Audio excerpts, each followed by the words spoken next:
Live from Augusta. You're watching News 12 live at 5. Power poles yanked down by strong winds, severe thunderstorms leading to flooded streets, fallen trees coming through people's ceilings. All that damage and more caused by a massive system hitting most of the southeast over the past day. Right here at our station on Wrdw Parkway. Yeah, look at this. Take a look. Wind and rain came down sideways. Winds around 40 miles an hour today. Many of you saw this where you live. Reports in other parts of the area detailing down traffic signals, doors ripped off hinges, trees blocking roadways left and right. And here, take a look at this. A South Carolina Highway Patrol trooper posting photos on X reporting a possible tornado in Bamberg County. You can see these photos. Parts of the buildings are destroyed. Debris is everywhere. An Edisto Electric Cooperative posting these pictures to Facebook saying a tornado touched down near their headquarters in Bamberg. You can see insulation. It is scattered everywhere like leaves. Some significant damage to buildings there as well. The National Weather Service is reporting significant damage in Bamberg. They are sending a crew out there tomorrow to see whether or not a tornado touched down. We have a crew heading there now, and with all of this damage being reported, we want to head over now to our Sydney Hood. She is live at 5 over by Copeland Elementary on Jackson Road. Sydney, walk us through what you're seeing out there right now.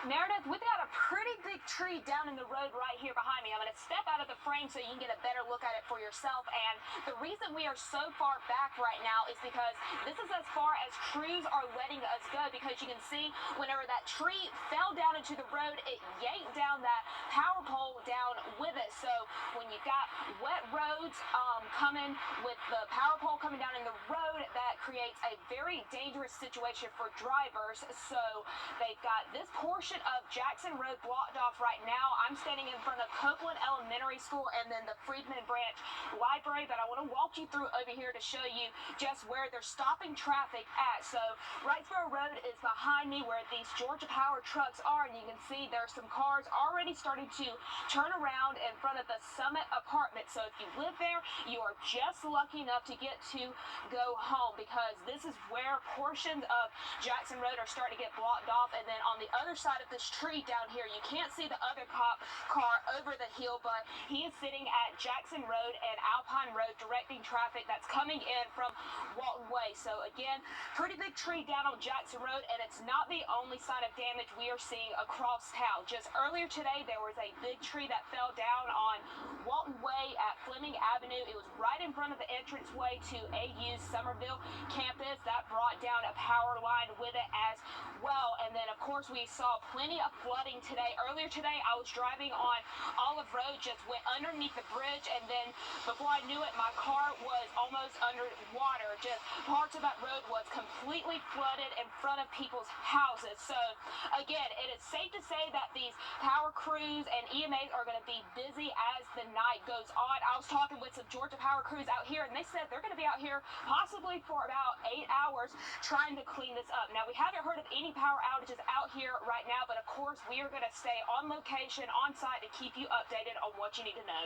There are a lot of places experiencing this, Sydney. A good idea just to stay off the roads if you're watching this and you don't have anywhere to go tonight. That's the best course of action for you. Thanks for keeping us updated. At 5th and Reynolds in downtown Augusta, look at this. It is underwater. This is just a ways away from the Freedom Bridge. Our crews did see the city arrive and begin the process of clearing the drains to clear out this water, but don't drive through if you see an area like this. Turn around, don't drown.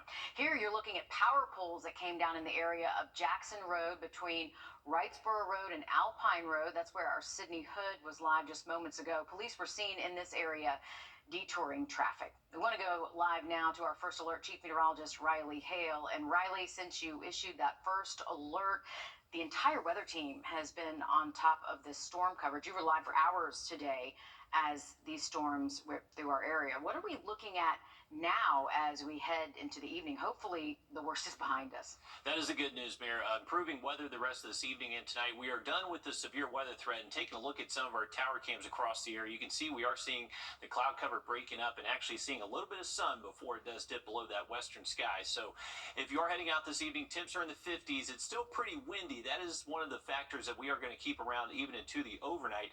But just take a look at all these severe weather reports across the area. So we had some really strong winds produced a lot of trees down in central Burke County, here across the Augusta Metro, all through Columbia County, and up towards the lake, Lincoln, McCormick County, all the way to Saluda County. They had a number of trees reported down. So thankfully, that worst weather is now moving out. We are still seeing some light showers here around just on the east side and south side of Augusta, but that will be moving out pretty quickly. Cold front's moving in tonight, so the front is going to take the storms east, and behind this front, we're going to find some much colder air as we head into tonight. But rain chances will be much lower once we get over the next couple of hours. I would imagine as we head towards later this evening by after 10 o'clock, not expecting much rain here locally. But it is going to stay windy. We do have a wind advisory staying in effect through at least tomorrow morning, so the gusts up around the area are still close to 20, 30 miles an hour. These could actually increase a little bit as we do head into tonight. We'll have much more on this forecast in just a bit, but let's get a quick update on your first alert traffic. And now, first alert traffic.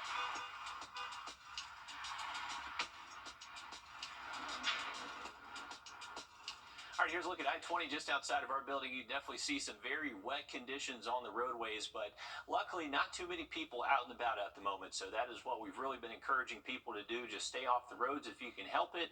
Still pretty slick out there and still pretty gusty. So you will need to give those high-profile vehicles still some extra room, at least for the next 24 hours. Going out to Grovetown next, you can see Lewiston Road. Not overly busy, especially not for what we usually see this time of the day. We'll have much more on the forecast to where by Friday we could see round 2 of severe weather. We'll have more on that in just a little bit. Not what we need. Thanks for that, Riley. With those strong winds reported today, there are quite a few people without power this evening. None where Sidney Hood was earlier, but Columbia and Richmond counties are seeing about 1,000 people each without power right now. More than 1,500 people are impacted in Jefferson County. On the South Carolina side, Aiken, Edgefield, McCormick, and Saluda counties are each reporting a couple hundred or so outages. Crews will be working throughout the evening to restore power to as many people as possible. Now that the severe weather has moved out of our area, schools that called off in-person classes today, they plan to return to the classroom tomorrow, with the exception of Bamberg County, which will have another e-learning day and no in-person classes. An Aiken County School Board meeting scheduled for tonight, that has been rescheduled to tomorrow night instead. It'll start at 6 p.m. Government offices that close today for the weather will also be open tomorrow during normal business hours. Before the line of severe storms hit our area, it ravaged the Atlanta area. Some areas seeing major flooding and major traffic issues. Several thousand people lost power throughout the day. One person was killed today after a tree fell on his car just before 10 o'clock this morning. Elsewhere in Atlanta, widespread flooding causing people to abandon their cars in some spots. So I had to call someone to come pick me up. The water was up to my door, so I had to roll my pants up, put my shoes in my book bag. Water was really cold, but yeah, I had to actually walk through that water to get out of there. Emergency crews want to take this opportunity to remind you, do not drive through flood waters. Just a small bit can carry your car away. Take a look at this video. This is showing the Reedy River Falls in downtown Greenville. As you can see, the rainwater turned it from a lazy river into, well, whitewater rapids from all the flood water. In the upstate as well, there are reports of roofs being blown off and widespread flooding. Entire neighborhoods in Prattville, Alabama flooded after this very same storm system hit them overnight. Nobody was hurt, but first responders had to rescue 13 people and several pets from their homes. Strong wind and rain also hitting parts of Florida's panhandle today. from, again, the same weather system that hit us. It affected a lot of people. A tornado watch was in place for much of Tallahassee today, and this video shows the windy and wet conditions drivers there had to deal with. Florida Governor Ron DeSantis even declared a state of emergency due to tornadoes in the Panhandle. It's days like these when you want to stay up to date when it comes to the weather. Be sure to download our First Alert Weather app. Just scan that flow code on your screen. It is free to download, and you can track real-time conditions with our First Alert Radar Network and our 24/7 weather channel. Guns, transgender healthcare, and medical marijuana, they are all expected to be in the spotlight at the South Carolina State House this year. Lawmakers gavelled in today for the first day of the 2024 legislative session. Our State House reporter Mary Green was there, and she breaks down what South Carolinians can expect over the next several months. This is the second year of a two-year session, meaning lawmakers are able to pick up their work where they left off last year. As with every other year, one of their top priorities is writing and passing the budget. And on other legislation, they're getting to work right away.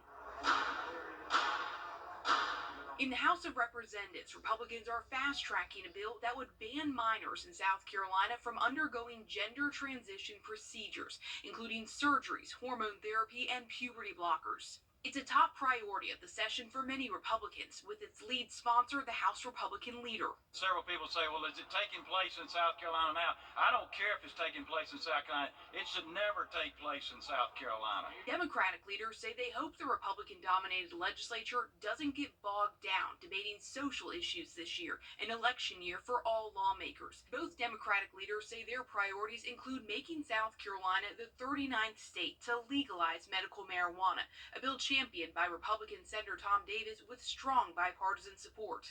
We have got to start expanding personal liberties, not trampling on them in the state. Senate Democrats say one of their top focuses is passing a hate crimes bill, with South Carolina one of just 2 states without such a law. We basically have a bill that's been pending for year after year after year that would just enhance the penalty for somebody who is convicted of a hate crime. We think that's an important statement to make for our state. But Senate Republican leader Shane Massey, who personally opposes the hate crimes bill, says there's not enough support among his caucus to even debate that legislation, which has already passed the House. But Massey does expect senators will debate a bill this year that would remove permitting and training requirements for adults to carry concealed handguns in South Carolina. Had a vote on that 3 years ago. I think it was 3 years ago, and it failed.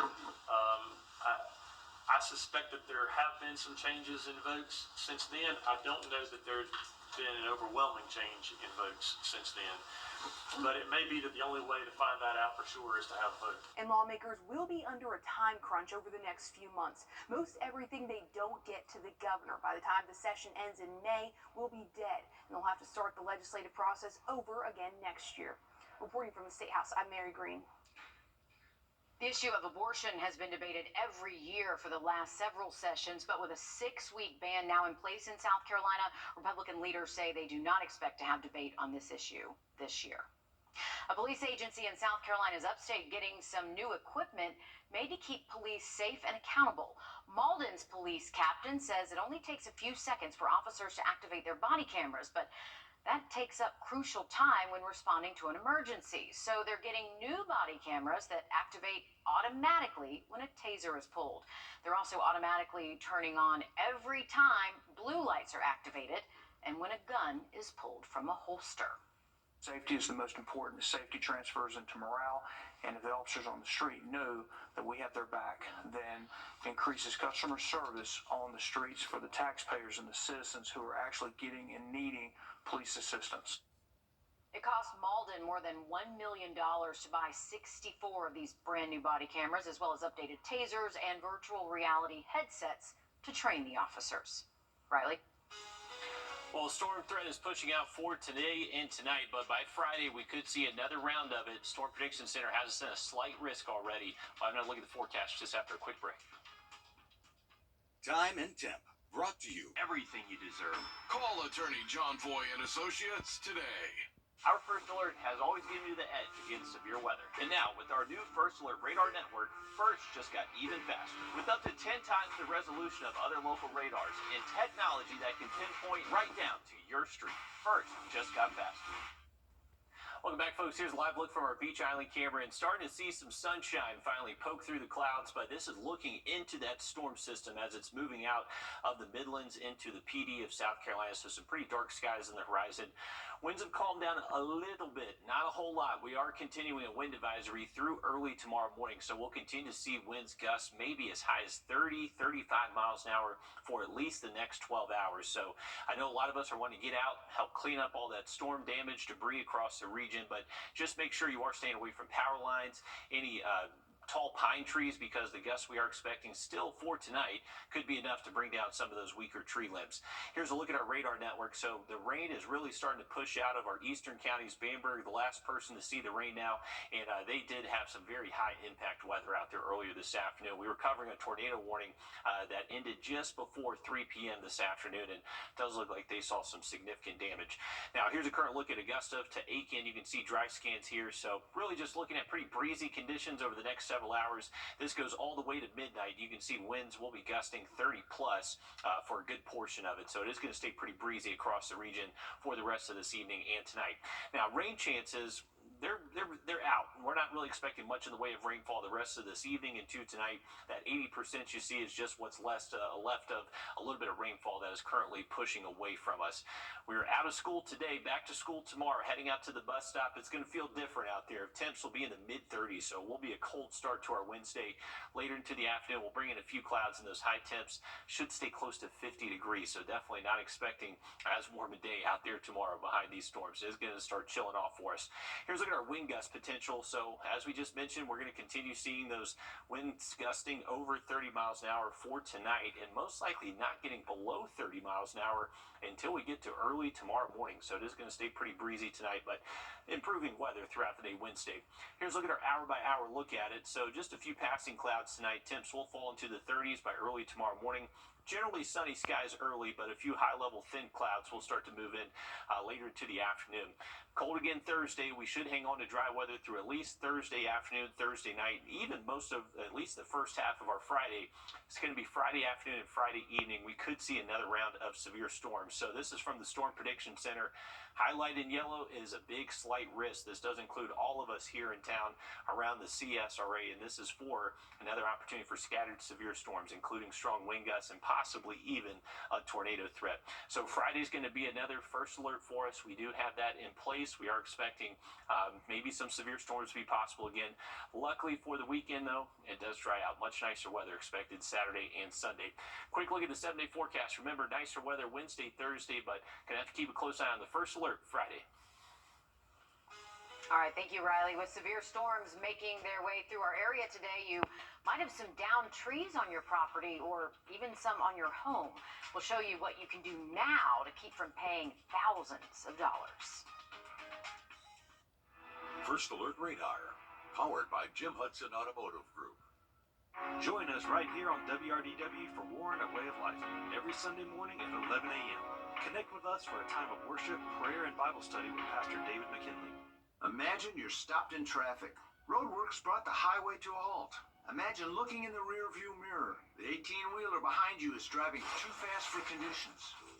But you're lucky to be alive. You imagine how much worse it could have been. Imagine knowing you can call all nines 24/7 and get the help you need. The team at George Sink Injury Lawyers has the experience to help you. We've helped thousands of people get the money they need. Call all nines now. Well, one morning, me and my wife were headed to work. Bus came out right in front of us. And then I woke up hours later in the emergency room. I was worried about the health and well-being of my wife. My son contacted Austin Jackson. They took all the pressure off. They said they will handle everything. And when they meant everything, they meant everything. I would recommend Austin Jackson Law Firm because they relieve you from all the pressure. Get Austin Jackson, the Augusta guy. Hi, it's Cliff Bennett, and I'm inviting. After severe storms rolled through our area, many of you saw trees go down. These are photos taken by a Columbia County homeowner showing a tree going through their ceiling. It impaled their ceiling. There might even be trees on your property or on your home. Harry Samler explains what your next step should be to prevent you from losing money. When a tree crashes through a roof, one of the homeowner's first priorities is to keep the damage from growing. Literally. Most, if not all, insurance companies require storm-damaged roofs to be tarped because once water gets in, mold starts growing in about 24 hours.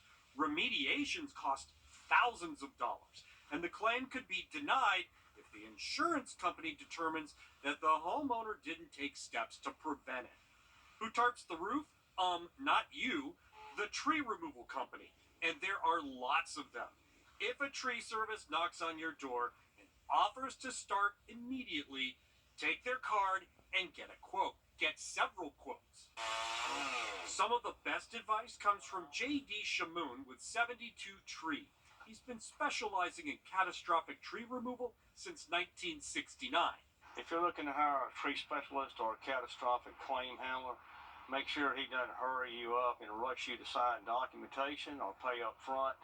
A real professional doesn't need any money up front. Yep, do not pay up front.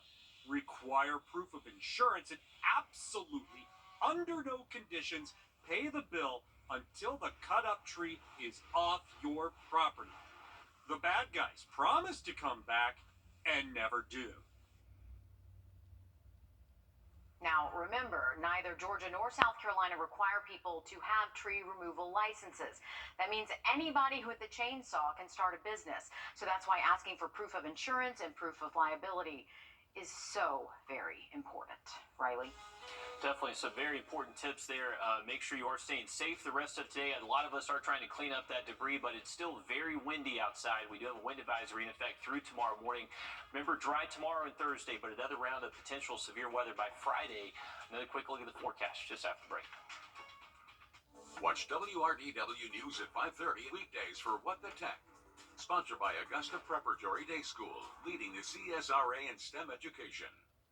When the power goes out.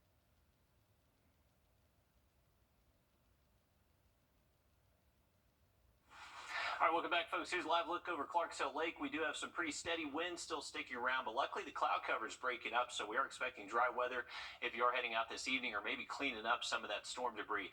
One thing we're really highlighting is it's still gusty, so be paying attention to your surroundings if you are going to be cleaning up that storm debris because some limbs could still come down. We do have a wind advisory in effect through tomorrow morning.